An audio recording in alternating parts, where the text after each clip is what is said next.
Under staircase area ഇപ്പോഴും ഒരു dead space ആണോ? നമുക്ക് സെറ്റാക്കാം. ഈ ഒരു സ്പേസിന് നല്ലൊരു സ്റ്റോറേജ് ആയിട്ട് കൺവേർട്ട് ചെയ്യാൻ കഴിയും.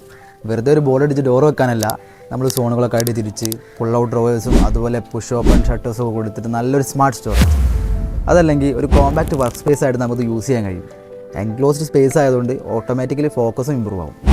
ഇനി പ്ലാന്റ്സ് ഒക്കെ ഇഷ്ടപ്പെടുന്നവരാണെങ്കിൽ നല്ലൊരു ഇൻഡോർ ഗാർഡൻ തന്നെ സെറ്റ് ചെയ്യാൻ കഴിയും. പെബിൾസും പ്ലാന്റ്സും സോഫ്റ്റ് ലൈറ്റിംഗ് ഒക്കെ വരുമ്പോൾ നല്ല ഭംഗിയായിരിക്കും കാണാൻ. അതുപോലെ നമ്മുടെ ഇൻഡോർ നല്ല ഫ്രഷ് ആയിട്ടിരിക്കുകയും ചെയ്യും. അല്ലെങ്കിൽ ഇതൊരു സെൻ കോർണറായിട്ട് യൂസ് ചെയ്യാം. ബുക്ക് വായിക്കാനോ മെഡിറ്റേഷൻ ചെയ്യാനോ ഒന്ന് റിലാക്സ് ചെയ്യാനൊക്കെ ആയിട്ട് സെറ്റാണ്.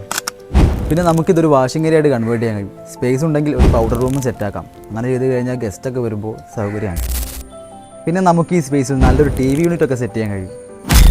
Then last one, cozy niches. കുട്ടികൾക്കും വലിയവർക്കൊക്കെ ഒരുപോലെ യൂസ് ചെയ്യാൻ പറ്റുന്ന ഒരു സ്പേസാണ്. ഇതുപോലുള്ള ഇൻഫോർമേറ്റീവ് വീഡിയോസിനായിട്ട് ഫോളോ ചെയ്യൂ. This is Shyam. See you in the next one.